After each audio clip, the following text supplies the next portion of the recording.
আসসালামু আলাইকুম প্রিয় চাষী ভাই, আশা করি সকলে সুস্থ আছেন এবং ভালো আছেন। তো আজকে আলোচনা করব, এই যে দেখেন পেঁপে গাছ হলুদ হয়ে গেছে। এই হলুদ হয়ে যাওয়ার কারণ কি এবং হলুদ হয়ে যাওয়ার অনেকগুলো বিষয় আছে, সেই বিষয়ে আপনাদের মাঝে আলোচনা করব। গাছ যদি হলুদ হয়ে যায়, আমরা অনেকে ভয় পেয়ে যাই যে মোজাইক ভাইরাস লেগে গেছে। তো আসলে ভয় পাওয়ার কোনো কারণ নাই। শুধু যে গাছ হলুদ হলে মোজাইক ভাইরাস লাগে তা সেটাই কিন্তু না। আপনি যে স্ক্রিনে এখন যে পেঁপে গাছটা দেখতেছেন এটা হচ্ছে গ্রিন লেডি, এবং এই সাথে যেটা দেখতেছেন এটা হচ্ছে টপ লেডি। তো আমার গাছের বয়স প্রায় 70-72 দিন এরকম হবে। তো দেখেন আলহামদুলিল্লাহ গাছ ভালোই বড় হয়েছে, কিন্তু তার থেকে বেশি সমস্যা যেটা গাছ হলুদ হয়ে যাইতেছে। তো এই যে সাথে আপনার লেবু গাছ লাগানো সাথী ফসলের কারণেই আর কি গাছ হলুদ হয়ে যাইতেছে। তো গাছ আরও হলুদ ছিল। তো হলুদ হয়ে গেলে বা মোজাইক ভাইরাস লাগলে কী কী চিকিৎসা করা উচিত বা কী কী চিকিৎসা করব সেই বিষয়ে আজকে আলোচনা করব। সর্বপ্রথম কথা বলবো, গাছ হলুদ হয়ে গেলে আপনারা কী কী স্প্রে করবেন। যদি আপনার গাছ এরকম হলুদ হয়ে যায়, তো হলুদ হওয়ার কারণ আপনার নাইট্রোজেনের অভাব হইতে পারে। আপনার গ্রিন লেডি যে জাতটা, এটা একটা হাইব্রিড জাত, এবং এই যে টপ লেডি দেখতেছেন এটাও হাইব্রিড জাত। তো এইসব জাতে রোগ বেশি লাগে। এটাকে সাপ্তাহিকভাবে স্প্রে করবেন। এক সপ্তাহে সিকটনের কীটনাশক, পরের সপ্তাহে পিজিআর বা অন্য উপাদান অনুখাদ্য। তো এভাবে স্প্রে করলে জবা পোকা এইগুলো নিয়ে অ্যাটাক করতে পারে। যদি জবা পোকা অ্যাটাক করে বা সাদা মাছি এগুলো যদি অ্যাটাক করে, তাহলে পেঁপে গাছ হলুদ হয়ে যায়। এবং হলুদ হয়ে গেলে পরে এরকমের হালকা আরও গাছ আরও হলুদ ছিল, যেহেতু আমি ট্রিটমেন্ট করছি, এরপর আসতে স্বাভাবিক মোডে আসছে। এবং স্বাভাবিক মোডে আসলে কীভাবে বুঝবেন, দেখেন ভিতরের পাতা কিন্তু সবুজ এবং উপরের পাতা একটু হলদে কালারের। তো দেখেন আমি কিছুক্ষণ আগে স্প্রে করছি। তো যদি আপনার এরকম হলুদ হয়ে যায়, যদি মনে করেন যে নাইট্রোজেন অভাব আছে, সেক্ষেত্রে আপনি ইউরিয়া দিয়ে দেবেন গাছের গোড়াতে, এবং পানির ঘাটতি, সেচের ঘাটতিতে হতে পারে, এবং ইউরিয়া দেওয়ার সাথে সাথে আপনি সেচ দিয়ে দেবেন বা পানি দিয়ে দেবেন। এরপরে দ্বিতীয় যে কাজটা করবেন সেটা হলো আপনি ইমিডাক্লোরোপিড গ্রুপের ইমিটাফ আপনি লিটারে 5.3 সালফার 3 ব্যবহার করবেন প্রতি লিটার বাই 2 গ্রাম হারে। এবং সাথে আপনি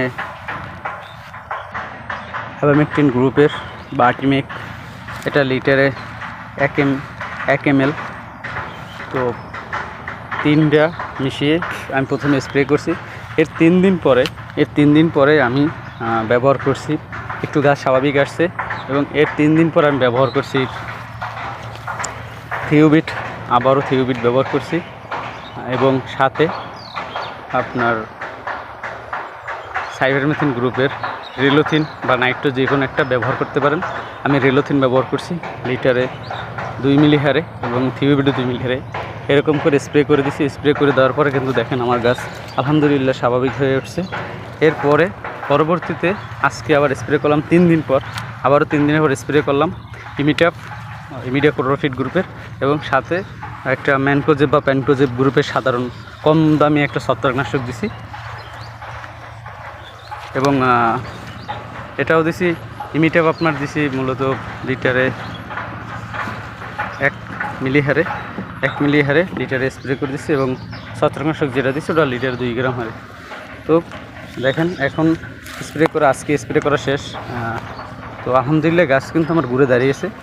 তো আপনারা যাদের গাছ এরকম হলুদ হয়ে যেতেছে, আমি আশা করি আপনারা চিন্তিত হবেন না বা মোজাইক ভাইরাসের ভয় করবেন না।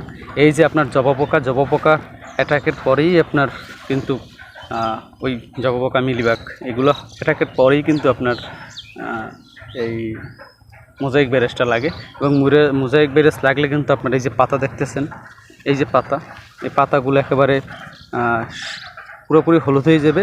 এবং ভিতরে যে মাইস পাতাগুলো আছে, মাঝখানের যে পাতাটা, এই পাতাটা কিন্তু একেবারে ছোট হয়ে যাবে একেবারে, এবং পুরো গাছের এই যে বডিটার পুরো অংশটা চেঞ্জ হয়ে যাবে। তাহলে হয় কি, এই রোগটা আর আসে না। আমার মূলত আমি এই প্রথম গ্রিন লেডি চাষ করছি। তো কি আসলে আমার বাগানে একটু সমস্যা হয়েছে, ওই পাশে বড়ই বাগানে আমি একটু কাজে ছিলাম, তো এই কারণে আমার কিছু গাছ নষ্ট হয়ে গেছে, যে গাছ আর ঘুরে দাঁড়াবে না।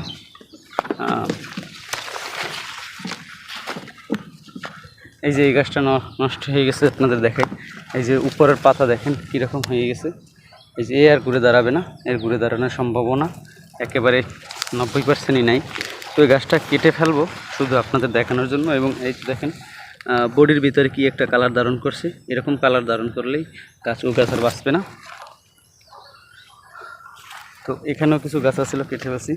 তো আশা করি আপনাদের সকল গাছ হলুদ হয়ে যাওয়ার সকল সমস্যার সমাধান আজকে আমি এই ভিডিওতে দিতে পারছি।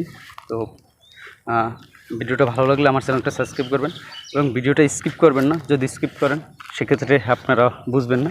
আমি নিজে স্প্রে করে অভিজ্ঞতা থেকে কিন্তু আজকে আপনাদের এই ভিডিওটা দিছি।